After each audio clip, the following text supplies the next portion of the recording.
Hello, everybody. Welcome to yours Educational Hub. So, this is part 4 of Chapter 2 of Sales of Goods Act, which is Conditions and Warranties. Part 3 में हमने complete किए थे अपने types of conditions and warranties. आज हम देखेंगे doctrine of caveat emptor. Let's read it. Caveat emptor is a Latin expression. ये एक लैटिन एक्सप्रेशन होता है. It means let the buyer be aware. Very important. Caveat emptor का मतलब क्या होता है? Let the buyer be aware और let the buyer see to it. इसका मतलब है कि जब भी हम कोई सामान लेने जाते हैं तो बायर को जरूर देखना चाहिए कि वो कौन सा सामान परचेज कर रहा है और वो सामान उसके यूज के लिए अच्छा है या नहीं है. ये बायर की रिस्पॉन्सिबिलिटी होती है. सेलर की हमने रिस्पॉन्सिबिलिटीज देखी कि सेलर को गुड्स डिस्क्रिप्शन के अकॉर्डिंग देने चाहिए, सैंपल के अकॉर्डिंग देने चाहिए, क्वालिटी एंड फिटनेस के अकॉर्डिंग देने चाहिए. बट बायर की भी कुछ रिस्पॉन्सिबिलिटीज होती है कि बायर को भी गुड्स देख के लेने चाहिए. It implies that the buyer should use his skill and judgement while buying the goods. Buyer को अपनी स्किल्स और अपने जजमेंट को यूज करना चाहिए. The seller is not bound to disclose the truth about the goods to be sold unless asked for it. अब जो seller है, अब हम किसी भी शॉप पे जाएंगे तो ऑब्वियसली हम सेलर तो हमें नहीं बोलेगा ना, हाँ जी हमारा ये सामान खराब है. अगर कोई लेटेंट डिफेक्ट है, मीन्स जो नहीं दिखता, अनहिडन है, सॉरी हिडन है, तो वो तो हमें नहीं बताएगा ना सेलर, क्योंकि उसने तो अपना सामान बेचना है. But we need to use our skills and judgement ताकि हम उसको देख पाए कि सामान हमारे लिए अच्छा है या नहीं है. In other words, it is not the part of seller duty in the contract of sale to give the buyer an article suitable for the particular purpose unless such purpose is made known to the seller. अब क्या हुआ कि अब seller ने अपना सामान बेचना है, अगर हम उसको पर्पस नहीं बताएंगे तो सेलर अपनी मर्जी से कोई भी सामान दे देगा. फिर हम सेलर को नहीं उसमें कह सकते कि आपने हमें गलत सामान दिया है. We should be aware of the things we are buying. Therefore, when a person buys some goods, he must examine them thoroughly. जब हम goods परचेज करते हैं तो हमें वो एग्जामिन करनी चाहिए, thoroughly हमें देख के लेनी चाहिए.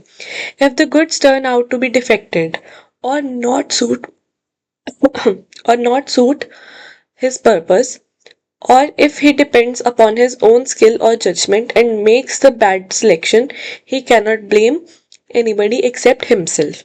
अगर बायर ने सामान नहीं देखा कि वो सही है या नहीं है, तो अगर सामान डिफेक्टेड निकला या उसके पर्पस पे सूट नहीं किया या उसने बैड सिलेक्शन की, वो उसकी रिस्पॉन्सिबिलिटी है, वो सेलर की रिस्पॉन्सिबिलिटी बिल्कुल नहीं है. वो बायर को ही देखना पड़ेगा, उसको अपनी स्किल और अपने जजमेंट के अकॉर्डिंग ही सामान लेना चाहिए. In India, the Sales of Goods Act 1930 has also enunciated this doctrine in these words: subject to the provision of the Act of any other law for the time being in the force, there is no implied warranty or condition as to quality and fitness for the particular purpose of the goods supplied under the contract of sale. एक बार हम इसको दोबारा read करते हैं. This is very important. Subject to the provision of this Act of any other law time being in force, there is no implied warranty or condition as to quality and fitness for any purpose of the goods supplied under the contract of the sale. Means कि जब वो cell हो रही है तो अगर seller को नहीं पता कि वो किस पर्पस के लिए चाहिए या किस, सेलर को अब कोई आइडिया नहीं है, तो वो कैसे क्वालिटी और फिटनेस वाला सामान दे सकता है, उसको कैसे पता होगा. So in that case seller की कोई रिस्पॉन्सिबिलिटी नहीं बनती. Implications of doctrine of caveat emptor. अब इसकी इम्प्लीकेशंस क्या है?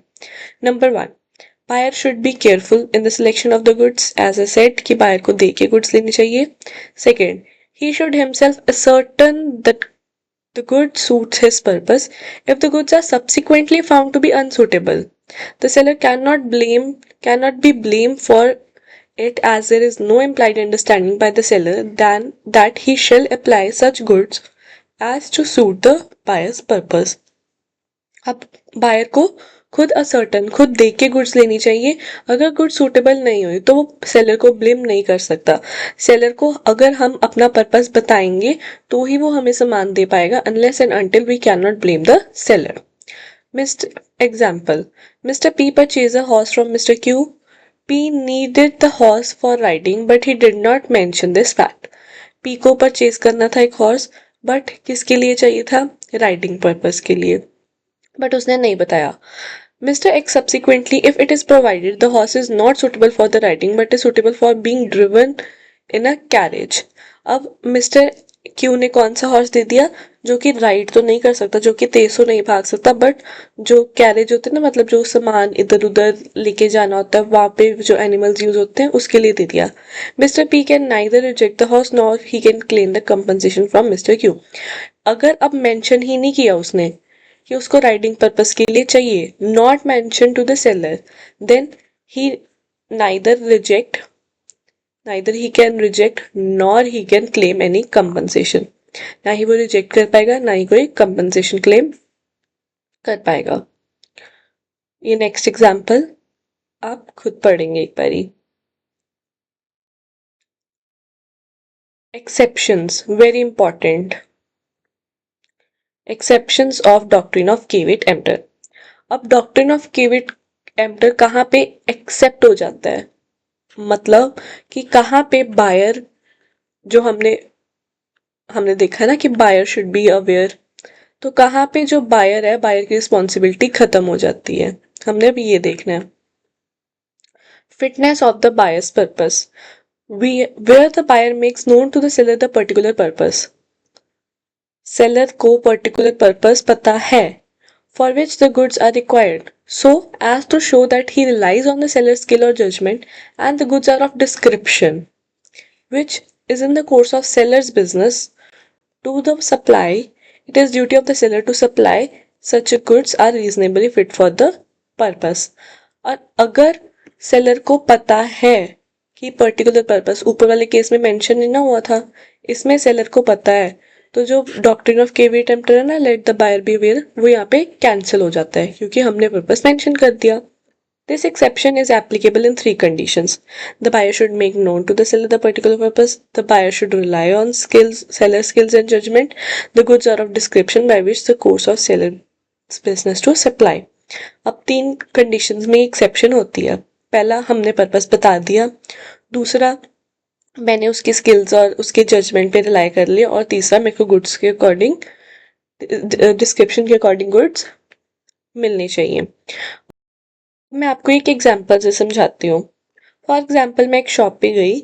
मैंने उनको बोला, भैया मेरे को ना एक, मतलब कह लो कि क्लीनिंग के लिए कपड़ा चाहिए, अच्छा कपड़ा हो जो अच्छे से क्लीन कर देता हो सब सामान. तो ऑब्वियसली क्लीनिंग का जो कपड़ा होगा और जो पहनने वाला कपड़ा होगा उसमें बहुत डिफरेंस होगा, राइट. जो हमें क्लोथ्स मिलते हैं, not the readymade clothes, but जो हमें क्लोथ्स मिलते हैं स्टिच करने के लिए फॉर द क्लोथ्स, राइट. तो मैंने उनको अपना पर्पस बता दिया कि मेरे को क्लीनिंग के लिए चाहिए. अब उन्होंने मेरे को कोई कपड़ा ला के दे दिया और मैंने उन पर ट्रस्ट कर लिया कि ठीक है ये क्लीन करता होगा अच्छे से. तो मैंने अपनी डिस्क्रिप्शन बता दी, मैंने उन पे रिलाई कर लिया कि हाँ जी ठीक है, उन्होंने मेरे को सामान सही दिया होगा. तो दैट इज वेयर कि अगर वो सामान मेरे को गलत देते हैं तो यहाँ पे बायर बी अवेयर वाला ऑप्शन कैंसिल हो जाएगा और सेलर की मिस्टेक काउंट होगी. And then I can say कि भैया ये कपड़ा मेरे को नहीं चाहिए, I will reject it and I claim the money. Next, sale of an article under its patent और trade name. In the case where goods purchased in its patent name or brand name, there is no implied condition that the goods shall be fit for any purpose. But if the buyer demands an article for the particular purpose and seller recommends the name of the product, it does not include the condition. हम इसको example से समझते हैं. The buyer demanded a car for touring purpose and the seller recommended Bugatti, the car trade name. This did not exclude this implied condition or fitness. It was held that the buyer could reject the car as if it was not the said purpose. अगर हमने बोला कि हमने अपना purpose mention कर दिया कि भैया मेरे को ना टूरिंग पर्पस के लिए कार चाहिए, उन्होंने हमने एक ब्रांड नेम, ट्रेड नेम वाली कार सजेस्ट कर दी, हमने अपना पर्पस फुलफिल कर दिया, हमने अपना जो पर्पस है वो बता दिया.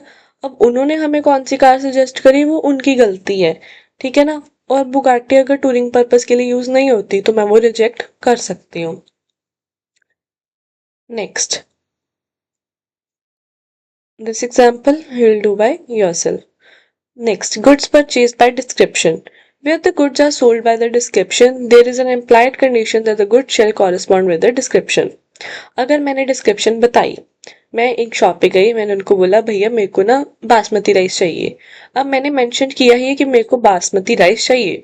अगर वो मेरे को कोई और राइस दे दे तो that will be their mistake. मैंने अपना मेंशन किया था, बीइंग अ बायर मैंने मेंशन किया है कि मेरे को कौन सा सामान चाहिए। नाउ दैट्स देयर प्रॉब्लम कि उन्होंने मेरे को डिस्क्रिप्शन के अकॉर्डिंग सामान दिया या नहीं। So here it's not the KV tempter, but it's about the seller's responsibility.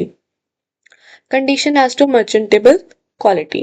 Where the goods are bought by the description from the seller who deals in the goods of that description, there is an implied condition that the goods shall be of merchantable quality. The rule of KV tempter is not applicable here. Okay. Now, for example, I go to a general store. अब वहां पे भैया सामान ही मेरे को मतलब है ना वैसा देते हैं, वैसे ही सामान में रोज डील करते हैं। और अगर मैं उनको कुछ बोलूंगी, मैंने उनको बोला भैया मेरे को बासमती राइस चाहिए, तो वो सामान में तो डील करते ही हैं, तो why not they will give me the right thing. ठीक है ना। तो वो अब उसमें चावल में कीड़ा लगाओ तो वो मेरे को वो सामान थोड़ा दे देंगे जो मर्चेंटेबल क्वालिटी का है ही नहीं। वो तो उस चीज में डील करते हैं, तो that's their problem that they are not giving me the right thing. So caveat emptor यहाँ पे नहीं होगा। But where the buyer has examined the goods they shall apply the defects were such which ought to be revealed by the ordinary examination। अब मैंने rice देखे, मैंने rice पे अब ठीक है मैंने तो उनकी डिस्क्रिप्शन के अकॉर्डिंग ले लिया, मेरे को लगा कि हाँ जी वो मेरे को सही सामान दे देंगे, मैं घर पे ले आई। बट अगर मैं वहां पे भी तो चेक कर सकती थी ना। अगर वो सामने मेरे को कीड़ा लगा हुआ दिख रहा है, यहाँ पे फिर बायर की गलती है कि बायर ने एग्जामिन नहीं किया। So if the effect defect is patent, मतलब वो दिख रहा है, तो वो बायर की गलती है। और अगर वो लेटेंट है, अगर वो हिडन है, तो वो सेलर की गलती है।